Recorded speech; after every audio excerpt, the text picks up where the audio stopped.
Thanks everyone for coming. Welcome to our talk. Thank you for the introduction. My name is Bergmann, and joining today is Leah McGuire, Principal Data Scientist at Salesforce Einstein. And before the fun begins, just a notice, we are a publicly traded company, so please don't make any purchasing decisions based on what you're hearing today. Don't make any selling decisions either.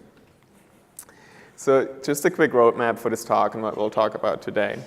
So we'll cover automation versus explanation and give a quick preview into our solution, TransmogrifAI. I made the mistake that everyone makes, TransmogrifAI, without AI, which utilizes Spark. We'll delve into why we actually need to be able to explain our models and why we also have this need to automate it. And then we can go into more of the details, how we do these things and what it looks like in TransmogrifAI. So, as most of you probably are aware, machine learning can be a little bit black boxy. Unlike more traditional software engineering, it's a little bit hard to trace back an output directly to the input. You have a lot of things that play a role here, such as the data, random seeds, what kind of models you choose, what kind of feature engineering you do. So if you have some outputs and prediction, you kind of want to know what happened here. And here you have this trade-off often between the model accuracy and how easy it is to interpret it. So some methods, such as deep learning methods that have a lot of layers, that have a lot of layers and a lot of things going on, are really good at giving you a really high accuracy of your prediction, but they get really hard to interpret to see what actually, what kind of mechanisms drove this decision. So the question really becomes, why did this machine learning model make the decision that it did? Why is the prediction whatever the prediction actually is? And this often, like I mentioned, you end up at this trade-off between the best model for the best prediction that you can make, or a model that you can actually explain, right? So a decision tree is pretty easy and straightforward to explain. You can draw a nice little flow chart and make these decision boundaries of what the gender is, if your age is bigger than some cutoff or not, and this is relatively easy to explain. If you're a data scientist, you can look at this, and within a few minutes, you kind of know why the probability that you got at the end is the way that it is.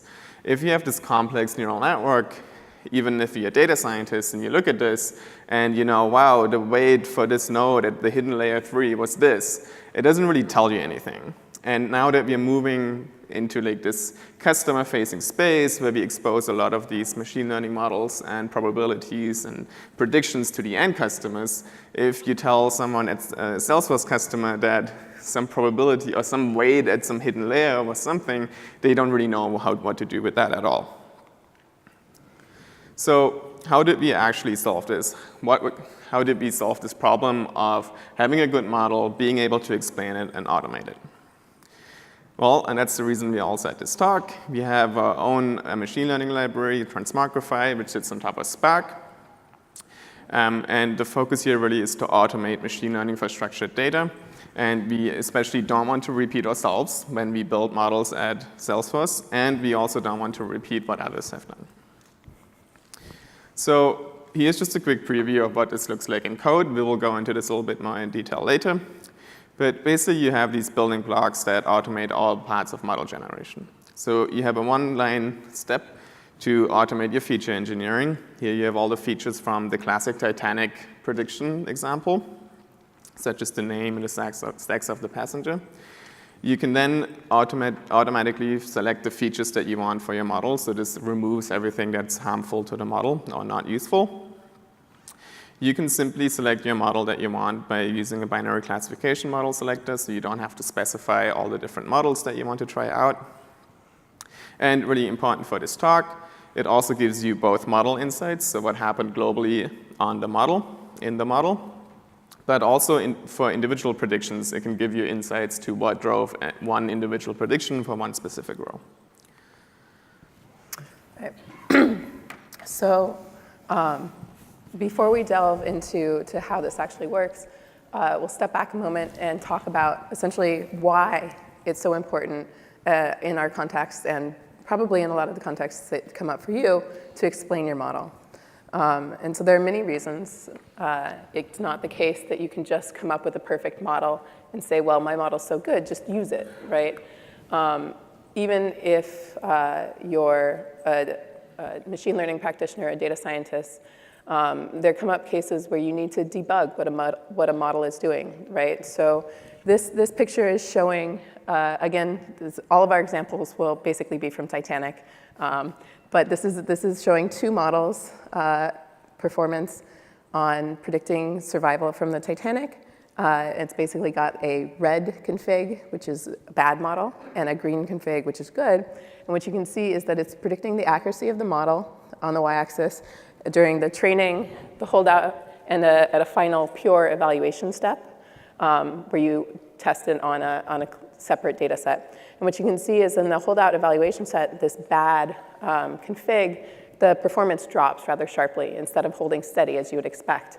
And the reason for that, if you look into the top contributing features, is that there's something called body number in this particular configuration, which you can find if you look at Titanic data sets. Basically, there's some data sets out there where they have labels that, if there was a body number, you probably didn't survive. But this is not, in the strictest sense, a useful way of making your prediction. And so you need some insight into how your model is using the features in order to really be like, oh, yeah, I need to do some data cleaning here. Right? And then another issue that comes up is like when you're serving people models, and in Salesforce, we're selling these models as a service. And so people need to trust that they're good in order to actually pay us for them. And so there's these issues of when do you trust a model? And if you're a human and you get the answer right, your model better also get the answer right. If the human gets the answer wrong, it's okay for your model to get the answer wrong. And so you might think that this model is trustworthy. But if there's a case where basically the human gets the answer right and your model gets the answer wrong, you've got a big problem, and you need to provide some explanation of why that's happening. And if you can provide a good enough explanation, then maybe people will still trust what's going on, or they'll see an issue in their data and that they'll correct. But if you don't provide that explanation, then people are just going to say, no way, your model is terrible. I'm not looking at it anymore. Right? Another issue that comes up, and this has been in the news quite a bit lately, is bias in machine learning models. So there's a lot of bias in our society, and this bias sort of gets reinforced if you just take a statistical model of what's going on and use it to make predictions, right? So I think the most recent example I remember is the resumes. Amazon was using an automated service to screen resumes, and it turns out that if you train your model on a bunch of like white dudes' resumes, then it recommends more white dudes. And similarly, this is an example from Google, which I believe they've corrected in some places. But you have Turkish, which is a gender-neutral language on one side, and it's translated into English.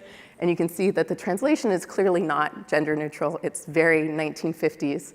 And so if you don't understand what's going on with your model, which features are contributing, this sort of thing is really hard to correct for.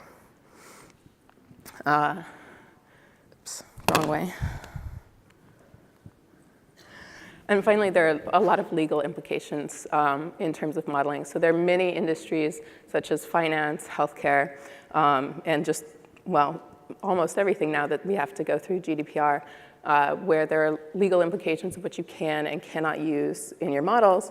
And if you can't trace how things are happening, this becomes hard to make sure that you're compliant. So for example, for financial recommendations, you can't use things like income or economic status. But zip code is a very good stand-in for a lot of that. And if you don't carefully watch how your model is being built, you can't correct that. You can't make sure that you're actually being compliant. You need that transparency in order to actually serve models for a lot of these particular use cases. And of course, the final reason is that it can make your model a lot more valuable. So if you're just going to tell someone, okay, you have a sales lead, it's probably going to close, they might stack rank based on that score.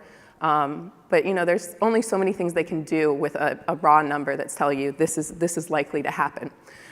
Whereas if you give them some insights into what's going on, so for example, in this, if downloading the company's white paper was a significant predictor for the model, this suggests other things that they can do. They could try basically a test where they get people to download the white paper and see if it's a causal effect, right? So it's suggesting strategies for them by giving them insights into what the data is finding. And this can make the model much more valuable to the customer.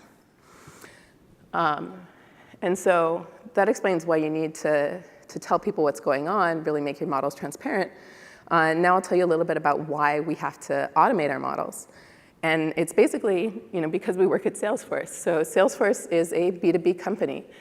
So we provide services to other companies across a whole range of things. So we send out marketing emails. We send out billions of marketing emails. We monitor social media for mentions of companies. We manage case interactions in call centers. So if someone calls in with a complaint, the case management software is often Salesforce. We manage things like sales leads across a variety of different industries. So we do this for healthcare, we do this for finance, we do this for retail. And so this is like a huge scale. There's all of these different customer-facing applications that we have. And the goal of Salesforce Einstein is to really add machine learning predictions into all of this across the board. We want to be able to say, the customers are putting their data into Salesforce, we're going to do something smart with it for them and give it back to them. And this is a real challenge. Like, think about the typical machine learning pipeline, right? You have ETL, you have data cleaning, you have feature engineering. You select a model, you train it, you test it, you decide that your features aren't good enough. You realize that you didn't do a good enough job cleansing your data. You go back and forth, and then hopefully you eventually deploy your model. You might have to update your model. You need some infrastructure around this. You're talking about many months of work for several engineers, even in a very mature data environment, which is not the situation that most people have. And if you think about Salesforce, we're basically providing all of these different services, and we're providing them for a lot of different companies, right? And they're very different companies with very different scales, very different business practices. And so if we want to provide a service for something like, you've entered your sales leads, let's just build a model for you. We can't build a global model for that. And basically, there are a number of reasons we can't do that. The first is that our customers don't want their data intermingled, right? We have people who are direct competitors who are still customers of Salesforce. And if they don't want their data to help their competitors. And so this is a big no-no. But even if we could and our customers wanted to do it, it wouldn't actually work. There's hugely different business use cases across these industries. Selling a t-shirt is not the same as selling a home loan, right? And even within industries, the actual processes within companies are very different. And Salesforce is customized to suit those differences. So Salesforce is a hugely customizable platform, and every single customer basically goes in and makes changes to do exactly what they want. And so it's just not feasible to build one model that will capture all of that.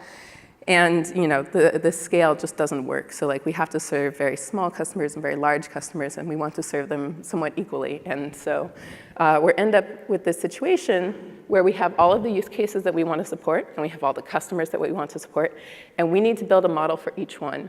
And what that means is that we're left with a situation of, how do we make this more efficient? How do we make each of these steps as automatic as possible so that we can produce the best model for our customers without having to have a data scientist per customer per use case, because that's just not going to scale. Great, so now that we know why we need to be able to explain our models and also why this has to happen in an automated way, let's go into a little bit more detail on like how we actually do these things. So the first thing is, when you look at explainability of your models, there's a lot of things that can mean and a lot of things that you have to take into account here. So you can look at like how interpretable your model is. Do you want to choose a model that is more interpretable, or do you want to use something else that might give you better prediction? Do you want to be able to explain what your raw features are and what the kind of like insight there is and how interpretable they are? And do you need to just give this explanation on a global model and say, like, this feature is really important, or do you want for each prediction that you have and that you show to the customer, do you want to have some more custom-made insight for that specific prediction? And all of these questions and concerns lead to like a lot of different options that you can look at. So should we look at feature weights and importance, or should we look at something that's more model agnostic, something that it doesn't really matter what model you chose? For that, you can, for example, build secondary models. And should you, look at like the local granularity or something more global? So let's cover some of these things. So like I mentioned, you can build a secondary model to really explain what happens in your data and what gives, what kind of like drives this prediction. So if you choose your if you choose a deep learning network because you found out that in your pipeline this really gives you the best prediction. This gives you the highest accuracy for your specific use case, and you really value that, and that's obviously very important. So you decided to stick with this, but you also know that it's very hard to actually explain what happened in this network. So you said, well, let's build a secondary model, and I'm going to go really easy on the secondary model and just look at correlations between each feature and the label. And you can build like nice visualizations like this correlation plot, and you can serve that to customers, and you can look at it yourself, and you can see like what really the insight here is. What is the relationship between the features and the label? Now, you might probably say, well, that doesn't really represent what's happening in the model, though. It's a little bit like looking at a teddy bear and trying to predict what a grizzly bear is going to do, right? And that's true. There might be some mismatch between what actually happened in your model. So you decide to look at something that's actually related to the model. That doesn't come from a secondary model, but you're looking at the model that you used to predict. So if you have a linear model, you can look at the coefficients that tell you like which feature drives, like, what kind of like the relationship of each feature is and what the impact there is. If you have a random forest, you can look at some feature importance metrics such as like Gini importance. But the problem here too is that, well, if you have the same input data and you run it twice, but your algorithm, or like you select once, in one of the cases, a random forest is selected, and in one of the other cases, it's just a linear model. It's really hard to actually cross-compare the results of those, because the scale of those metrics are very different, so you can't just easily compare them. So what you can do instead is do something slightly more model agnostic, where once you trained your model, when you do your scoring for all of your rows, you can take one specific feature column and just shuffle the values there. So now if you score your model with this kind of like shuffled column, shuffled feature, if your feature is not very important, the prediction shouldn't really change, right? It should be basically the same as you gave when you didn't change the values. However, if this feature actually played a huge role in your model, if you change the values, if you shuffle them around, you expect that now your probabilities, your predictions actually change. And this is nice because it doesn't really relate that closely to the model. It can be anything. It could be a random forest, could be linear regression. It doesn't really matter.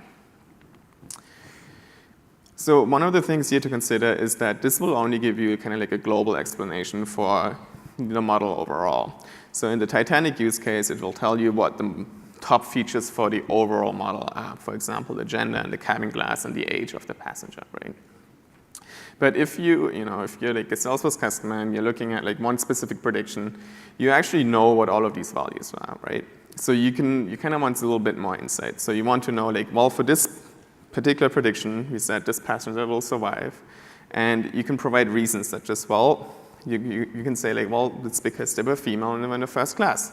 Whereas for this other prediction where we predicted that they don't survive, it's because they were male and in the third class, right? So you can kind of give a little bit more insight than just saying, well, it's because of the gender and the cabin class. And if you want that, you can use something called LOCO, where you basically, instead of just shuffling around the values of each feature, you null them. So for each row here and for each feature, so you score each row individually. You null one specific column. So in this case, you see that we nulled, for example, the sex column. And if you compare, and then you score, right? And you compare the score that you had before on your original data, and you compare it to the score that you get once you've nulled out one of the columns. And you can see here that for the first row, the change is pretty big. So the probability of the y hat went from 0.2 to 0.01. right? And in the second one, it went from point A to point 6. So you can see exactly like how on a row-by-row level, how nulling one column, one feature actually, what kind of impact it has.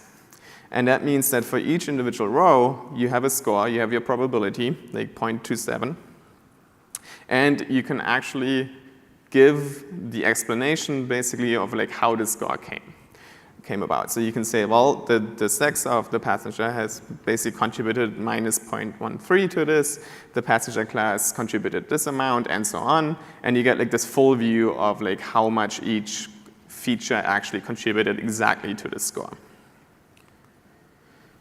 One of the issues with all of these things is that if you have multicollinearity in your feature space, which means that if you have features that are highly correlated with each other, that there might be some issues here.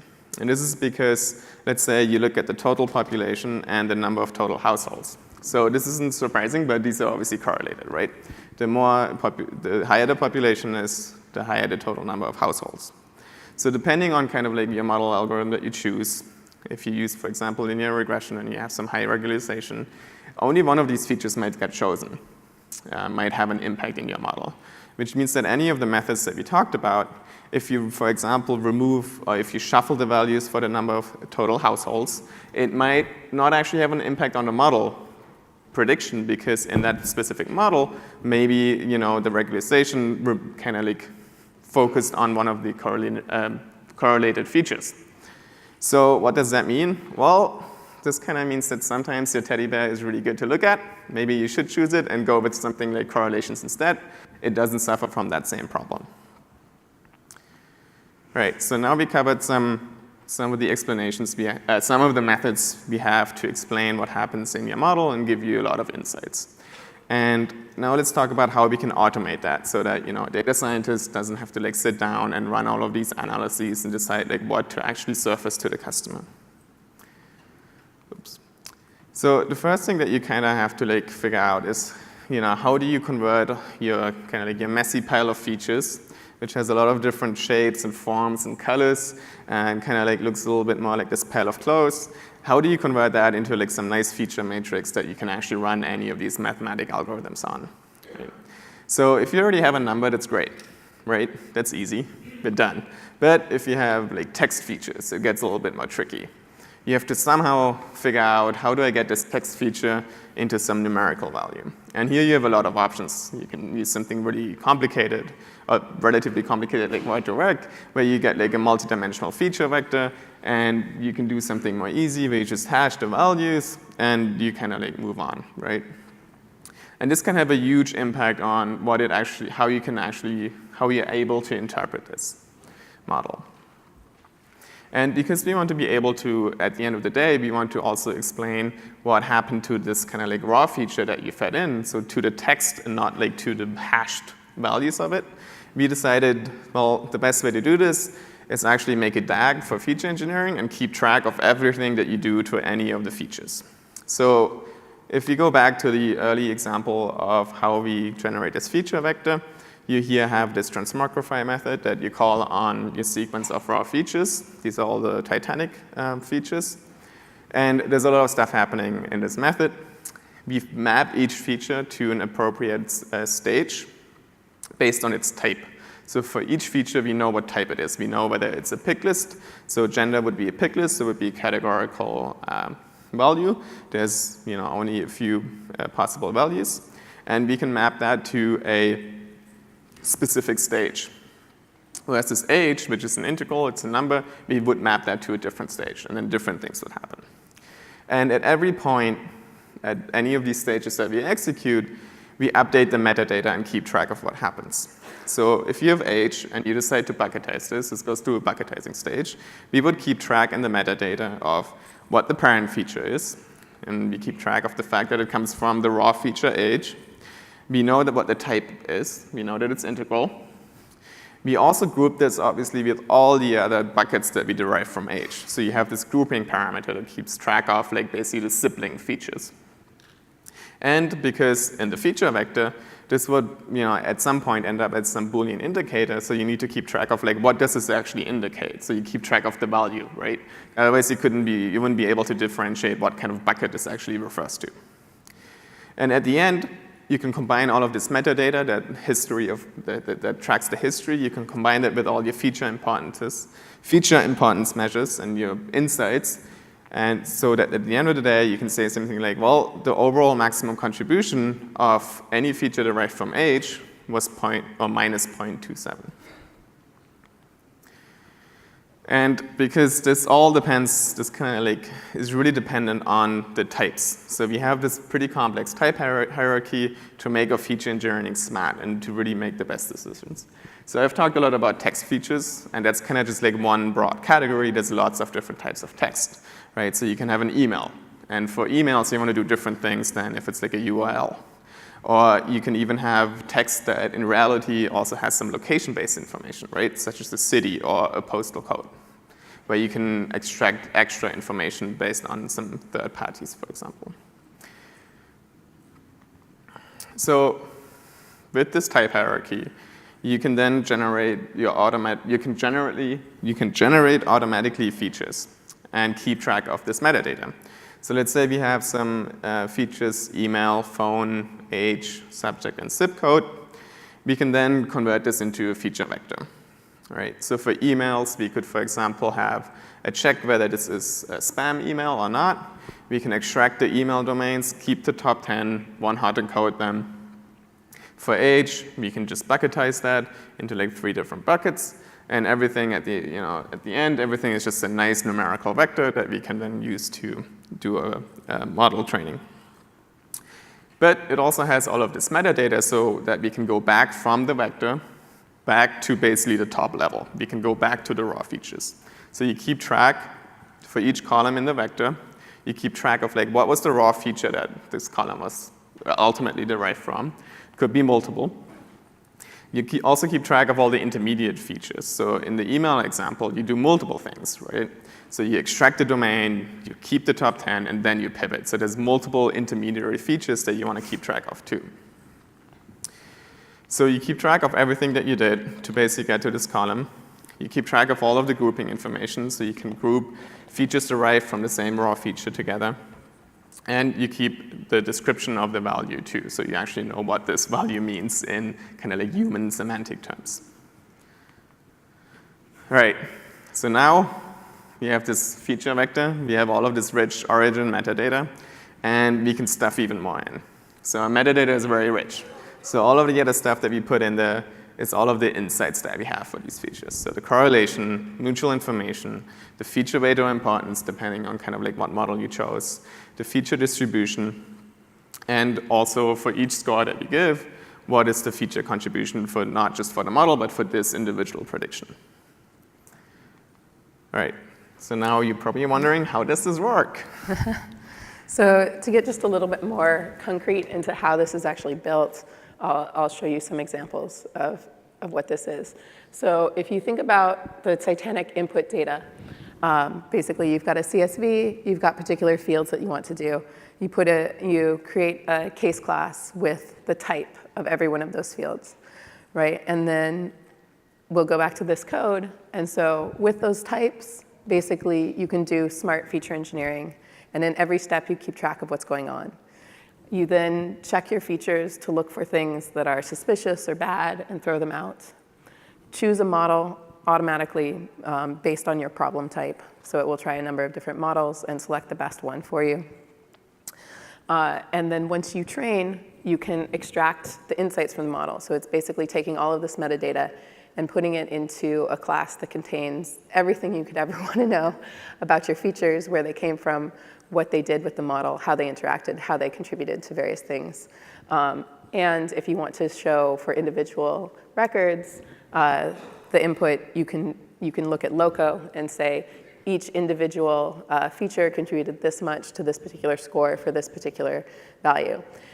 And what this looks like in the metadata is something like this. So this is our tracking of what a feature does or how a feature was created. So we have a particular name for the feature in the column. We have the name of the parent feature. and we have the name of all of the features that it was derived from. So you can have interactions between features. You can have multiple steps in creating a feature. So we'll go all the way back up to the raw feature, and we'll keep track of everything that we did to the feature. So there's a unique stage name that tells you what you did. Did you fill with the mode? Did you do smart bucketizing on the features? Did you do hashing? It tells you exactly what transformations the features underwent. And the type of the feature. It tells you if these features have some kind of logical grouping. So for instance, if you bucketized age, you may want to look at all of the age buckets as a group in order to determine feature importance and say, like, this is how important age was. And it tells you what the value was. So for this particular one, the age of 0 to 10 being important. And we combine that history with all of the information that we compute to explain our model along the way and get sort of this massive insights class. So there's a raw feature that we have. We have the distribution of that raw feature, whether or not that feature was excluded for any reason. And then we have a sequence of insights for every single feature that was derived from that. So the derived feature, everything that we did to get that feature, the correlation with the label, Kramer's V with the label if it's a categorical, mutual information, min, max, variance, like all of these counts. We have more information than you would probably ever want to look at, right? And the reason that we do this is because then you have a final decision at the end, and you can show basically the customer exactly what they want to see. So you have a lot of flexibility in what you're showing the customer. You can look at basically the use case that they have. Do they need to know exactly what's contributing to the model? Then that's what we show them. And because we have all of this information sort of stored, you can offer drill down, or if they're not interested in exactly what the model is doing, but they really want insights into their data, they want to know, what are the business practices that are related to the thing I'm trying to predict, then you can show them that information. And so by tracking all of this and making sure that it relates back to the original information that the customers feed us, we provide essentially the ability to ensure that they're getting the information they need, right? So it's just a lot of plumbing to put a very pretty picture on the end. And the moral of this is that it's not really a binary choice, right? You can have automation and some explanation. It's just a lot of work. So you have to put in the time to really track everything that's going on in all of your models. And the good news for you is that you don't have to do it yourself. You can just use our implementation, which we open sourced. So yeah, so that's the moral of our story. And thank you all for coming. We have time for some questions. Yeah, to field questions, there are microphones in the 2 aisles, so just form a queue behind them and we can alternate between the 2. Go for it. Awesome, thanks. So, in fact, you partly answered my question with your last slide, because what I was going to say was you guys have done a lot of cool stuff for feature selection, model selection, all of that. How can somebody like me leverage it? But more specifically, if I'm a Spark shop, I'm using all of that already. Can I use your open source product, or to be open source, as a library on top of already what I'm doing? That is exactly what it is. In fact, it is a library on top of Spark. And so you can directly use it to run in Spark.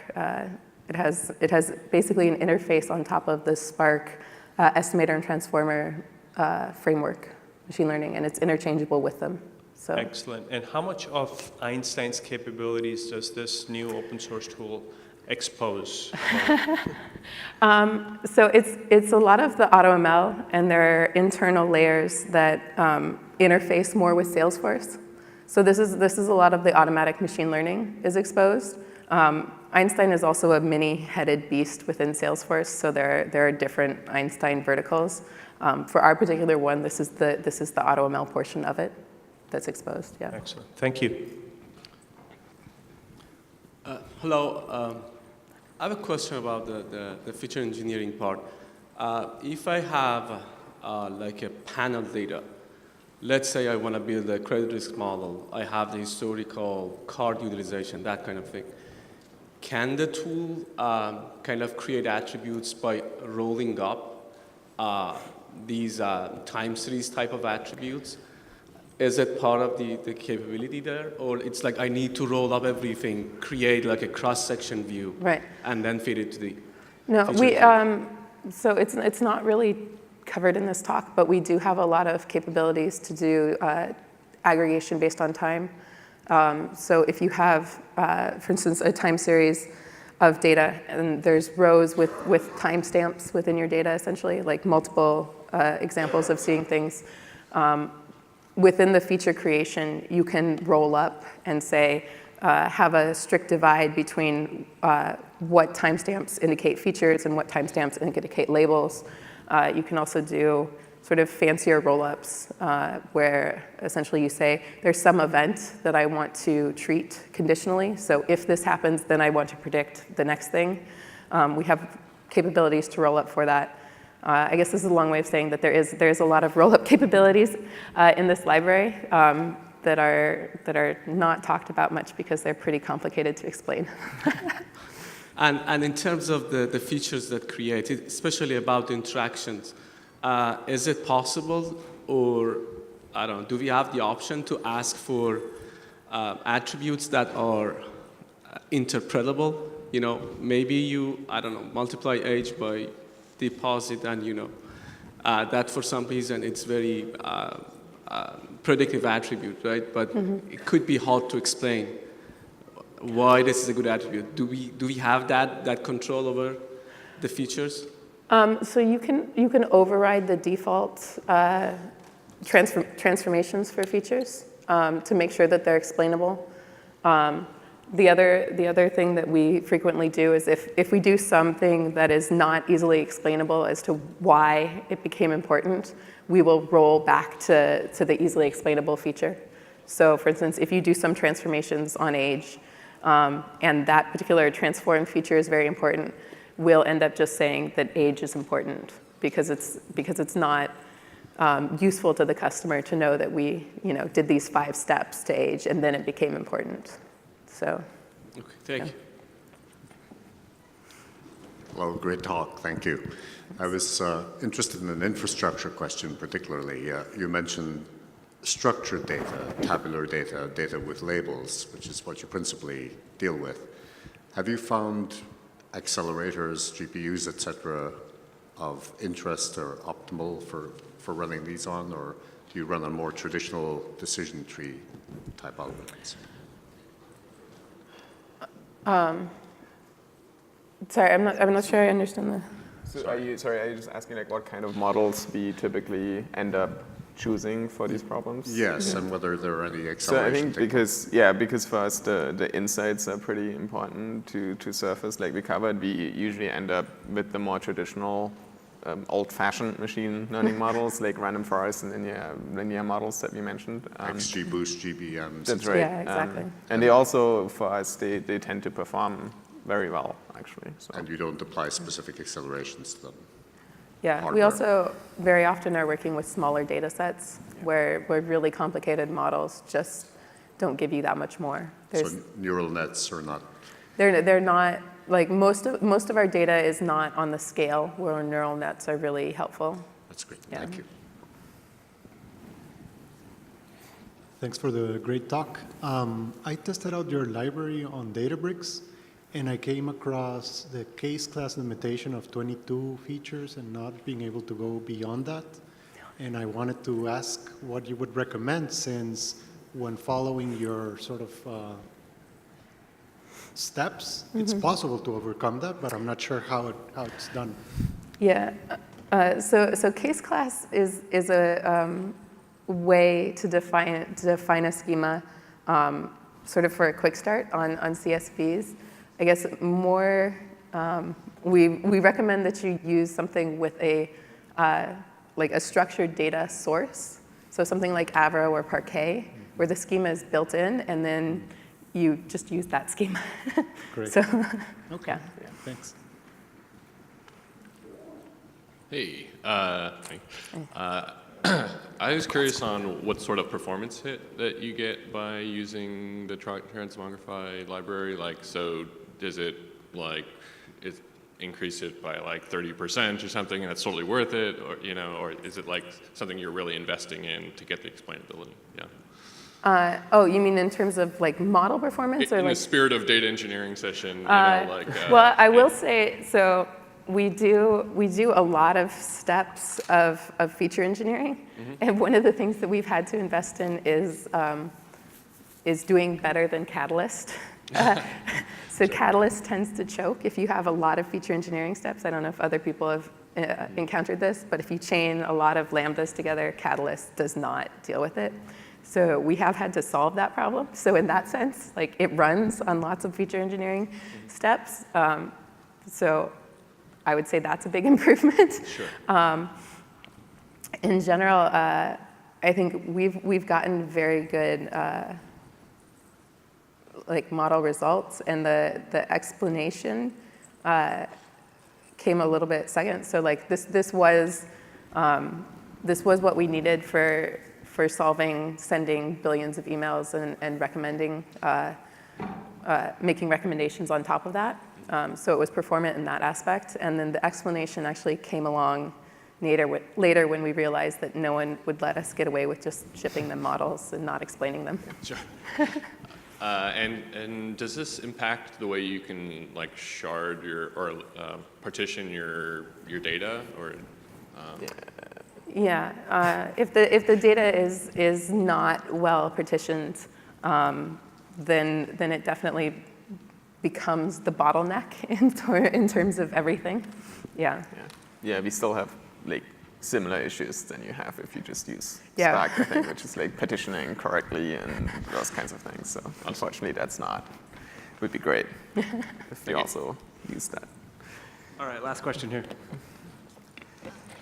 Thanks for the talk. I was curious, how do you summarize the importance or contribution of the raw features from these derived features in the cases when you have interactive turns?